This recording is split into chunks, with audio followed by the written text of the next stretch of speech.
Assalamualaikum warahmatullahi wabarakatuh. Eh, Apa kabar? Gimana kabarnya? Semoga baik-baik aja ya.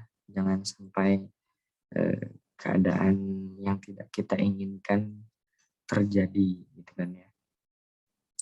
Oke, kita akan masuk pada diskusi pertama. Saya akan bertanya nih.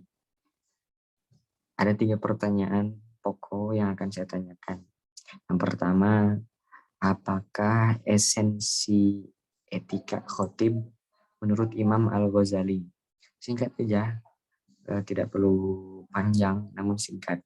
Oke, nomor 2, apa saja unsur-unsur utama dalam etika proses khutbah atau khitbah diniyah ini yang harus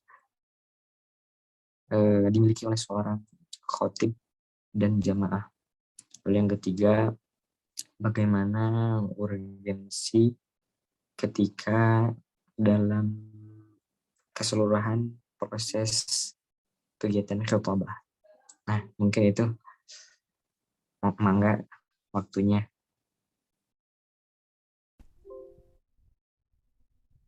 Mohon minta waktunya sebentar aja, akan menjawab secara singkat. Oke, yang pertama, apakah esensi etika khotib menurut Imam Al-Ghazali? Yang pertama adalah Imam Al-Ghazali ini meruntutkan beberapa etika kepada khotib sebelum berkhutbah, di mana diantaranya akan saya sampaikan nih, singkat padat jelas. Yang pertama, mempersiapkan fisik dan batin ketika hendak berangkat dengan zikir, khusyuk dan fokus.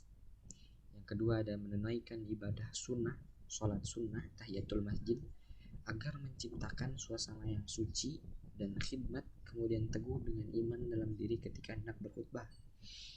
Kemudian penuhi kewajiban sebagai seorang khotib ketika menaiki mimbar dengan penuh wibawa dan ketulusan, karena akan melaksanakan atau melakukan prosesi khitbah diniyah yang seharusnya sakral dan disakralkan.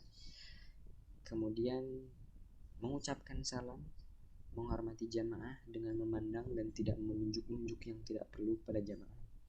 Kemudian Imam Al-Ghazali mengatakan memberikan doa terbaik setelah khutbah pertama. Doa akan disampaikan pada khutbah kedua, memberikan doa yang terbaik, kemudian turun dari mimbar dan melaksanakan sholat dengan tertib dan khusyuk. Ketika jamaah kondusif serta diam, maka laksanakanlah sholat di saat itu juga. Oke, yang kedua langsung aja ya. Apa saja unsur-unsur utama etika dalam proses kegiatan khutbah yang harus dimiliki seorang khatib dan jamaah? Oke, untuk ini juga akan saya jawab secara singkat aja. Yang pertama, saya jawab secara poin.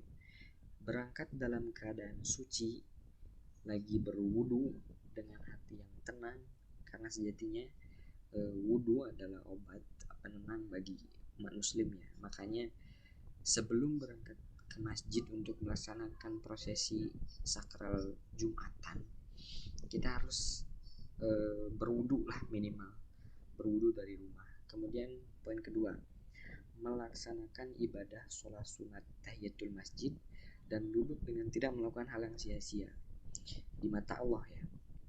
Apapun itu, misalkan chattingan, sosial media, atau apapun itu yang sifatnya duniawi, itu tidak perlu dilakukan. Yang kedua, bersegera menuju masjid. Ketika sudah siap, sudah mempunyai niat untuk pergi ke masjid, kemudian berwudu, segeralah pergi ke masjid. Duduk dengan tenang, diam, khusyuk, memikirkan ibadah kita seminggu kemarin seperti apa dan lain sebagainya. Kemudian mengucapkan dan menjawab salam dengan lirih dan sir bagi mustami' atau bagi jamaah, karena itu adalah kunci mendapatkan keutamaan ibadah sholat Jumat. Maka ketika datang ke masjid lebih awal, akan mengingatkan kita kepada kebesaran Allah. Sejatinya Allah ini maha besar. Yang selanjutnya adalah mengucapkan berkhutbah dan mendengarkan khutbah dengan tawadu.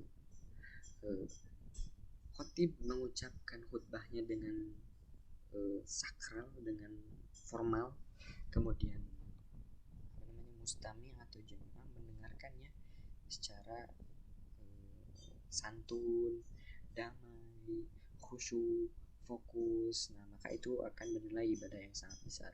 Kemudian yang terakhir, khusyuk dalam melaksanakan ibadahnya juga. Karena ibadah salat Jumat merupakan inti dari ibadah Jumat. Karena apa? Sesungguhnya ibadah Jumat itu kan 2 rakaat dalam zuhur itu diganti oleh khutbah. Artinya 2 rakaat sholat Jumat dan 2 khutbah antara azan dan iqamah adalah perumpamaan sholat 4 rakaat zuhur.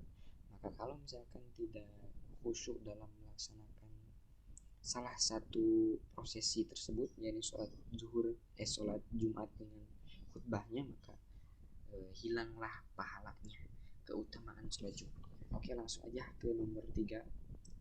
Bagaimana urgensi etika dalam keseluruhan proses khitabah ini. Mari kita bicara mengenai keutamaan sholat Jumatnya tersebut. Keutamaan Jumatannya ini, menurut Imam Al-Qadla'i dan Ibnu As-Sakir dari Ibnu Abbas, Rasulullah SAW pernah bersabda, Jumat ini merupakan hajinya bagi orang-orang fakir. Mengapa begitu? Karena maksudnya menurut Syekh Ihsan bin Dahlan, jalan mendapatkan pahala yang sama, namun memang berbeda tingkatan pahalanya, yaitu sholat Jumat. Ibaratnya orang fakir berbondong-bondong pergi menuju tempat ibadah masjid, dan orang yang mempunyai rezeki berbondong-bondong juga melaksanakan ibadah ke tempat haji. Itu secara tidak langsung merupakan gambaran ibadah yang sama, namun memang beda tingkatan pahalanya. Namun hadis tersebut oleh para ulama bukan hanya ya, lebih tepatnya dijadikan sebagai dorongan kepada umat muslim untuk melaksanakan ibadah Jumat ini dengan benar-benar penuh-penuh kekhusyuan gitu. Lalu ada satu hadis lagi dari riwayat At-Tirmizi dan Al-Hakim, dikatakan, barang siapa membasuh pakaian dan kepalanya, mandi, kemudian bergegas Jumatan, menemui awal khutbah, duduk di dekat khotib, kemudian berjalan kaki tanpa mengendarai sepeda motor atau unta, itu setiap langkahnya akan dinilai pahala berpuasa dan sholat selama 1 tahun. Bayangkan betapa merugi orang yang melaksanakan ibadah Jumat hanya untuk melepas kewajiban, hanya untuk melepas bahwa dia laki-laki harus sholat Jumat. Maka seyogianya ibadah Jumat itu harus dilakukan secara ikhlas, beramal tulus terhadap perintah Allah, tunduk terhadap kekuasaan Allah, dan sebagai lain-lainnya. Karena sejatinya ibadah Jumat adalah momentum penilaian iman dan Islam seseorang selama 1 minggu ke belakang. Ini bermakna begitu sakral ibadah Jumat ini, karena banyak ayat Al-Quran dan jumhur ulama dan hadis menjelaskan tentang ibadah mulia di hari Jumat ini. Mungkin itu aja yang bisa saya sampaikan, singkat padat jelaskan tadi ya. Mohon ditanggapi atau koreksi kalau misalnya ada salah. Wassalamualaikum warahmatullahi wabarakatuh.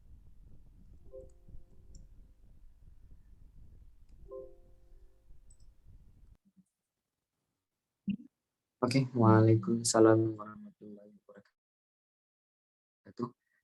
Terima kasih atas waktunya dan jawabannya. Mungkin ada teman-teman yang ingin bertanya kepada Ustadz Kiai Haji.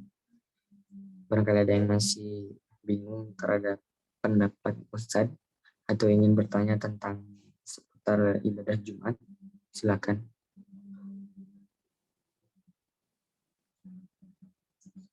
Oke, mungkin sepertinya tidak ada yang ingin bertanya. Mungkin dicukupkan sampai saat ini.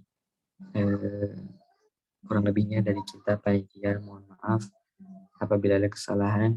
Wassalamualaikum warahmatullahi wabarakatuh.